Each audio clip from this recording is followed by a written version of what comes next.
Good. How are you? Good. Ready to go? I was just curious, you've had a lot of turnover at one of the cornerbacks, but you have Bobby and now here, moving in. Yeah. What you thought of the way Lonnie's played, kind of been pretty steady over on that other side. How important has that been for you guys? Very important. He's been consistent. I feel like he's played a little bit more aggressive than he has in the past. There are a couple plays always that we would like to get back, but he's been a strong point for our secondary. Come up with the ball 2 times on occasions where we needed it, and hopefully he will still keep progressing in the right direction. I think he's typically playing on the right side, but maybe moving to the left a little bit less. What's the difference in those two positions? Schematically, just quarterback's arm, sometimes formations, which you might get, also targets. I think anytime you have a new secondary, you always want to feel around where the best pieces are, and I think for the flow of the game, it was more important to move them to that side. You knew the challenge you were walking into with this roster as it was such, the youth and the inexperience.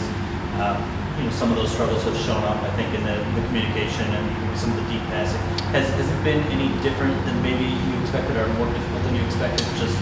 I wouldn't say more difficult. I really didn't have a level of expectation coming into this. I just knew it was going to take a lot of hard work. It was going to take some patience, and it was going to take consistency with my coaching, my style, and also with my message. I knew that.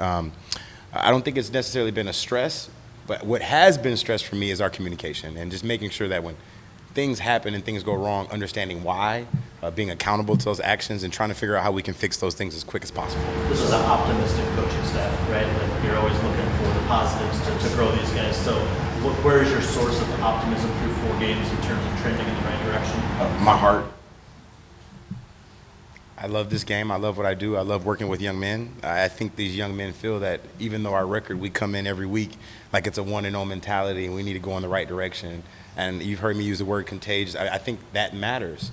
And I think when they know that we're really this close from doing what we need to do, no matter what the roster says, I think everybody starts to trend in the right direction.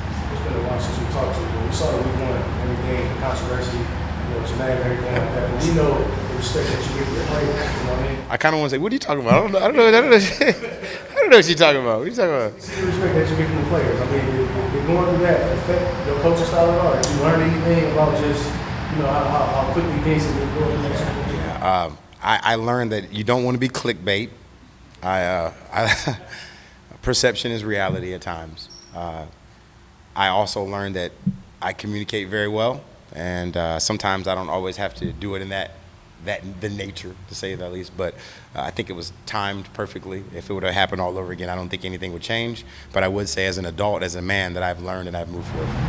This is a Minnesota offense that can push the ball down the field and plays arguably one of the best wide receivers in the league. You guys have allowed 23 big plays and 20 plus yards, 19 passing. That's been kind of one of your downfalls here. Just how big an emphasis has that been this week, knowing what you got on the other side of the field this week?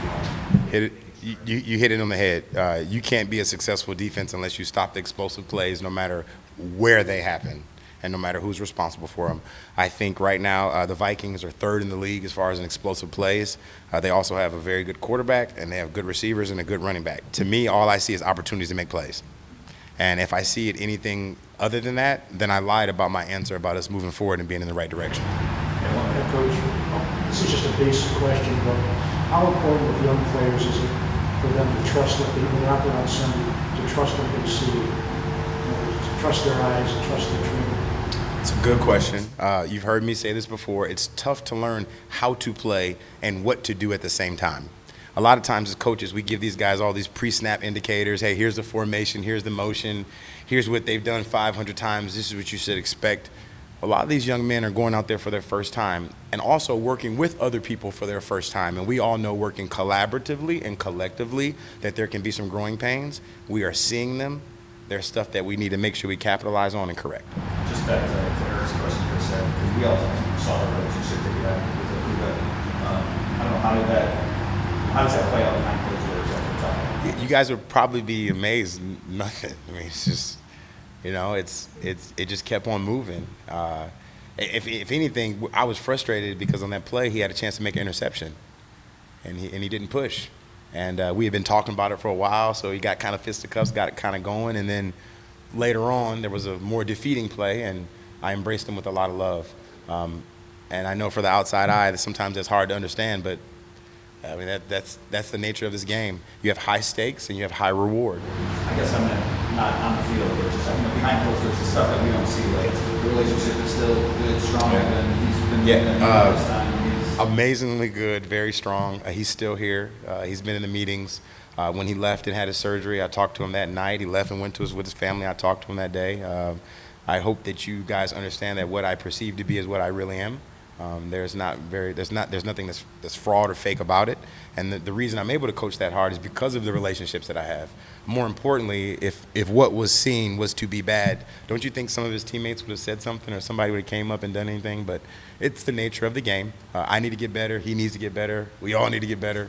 And the relationship is great. You are a very exuberant coach, and we saw it out here all training camp too. So I don't know, is it something you have to dial back at all a little bit, or you just kind of keep being yourself like that? I think you always want to genuinely be yourself. We're always still trying to grow and get better and learn. And I learned from that experience. I learned. I don't think that I necessarily did anything wrong, and I don't think I would do anything differently. I just know that moving forward, there's better ways to be able to handle it, even if that's what that kid needs at that point in time. How's Jeff progressing? Couple more guys. How's he doing as far as his mental side of dealing with that as well? That's huge. Mental health is huge for professional athletes. That's part of the reason why our relationship is still good, and that's part of the reason why I still talk to him as much as I do, because he's still a part of this team, and that's what's important.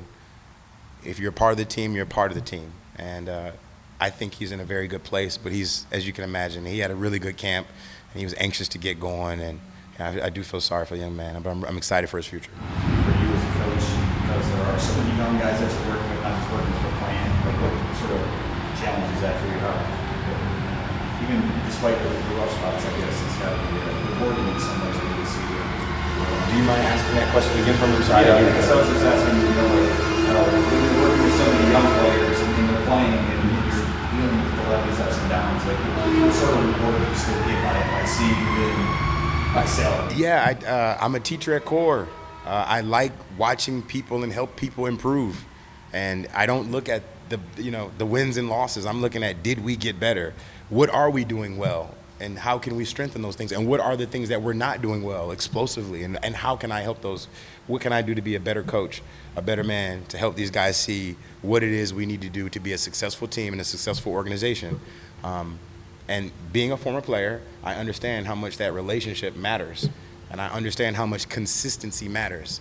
And I want everyone to understand, players are always okay with you as long as you're your same self every day.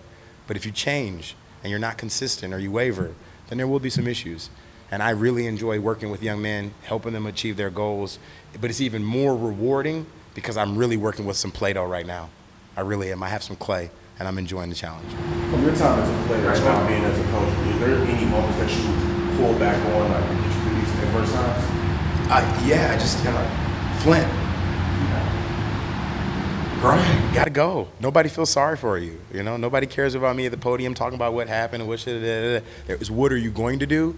And as long as you keep that forward mind, you keep that perspective of trying to improve, and then just the hard work. Some of the things that have happened in my life to try to get me to those. Sometimes some of the greatest things that have happened to me in my life have come after a little bit of a dark, hard period. And I think if we all understand that, we'll continue to be better.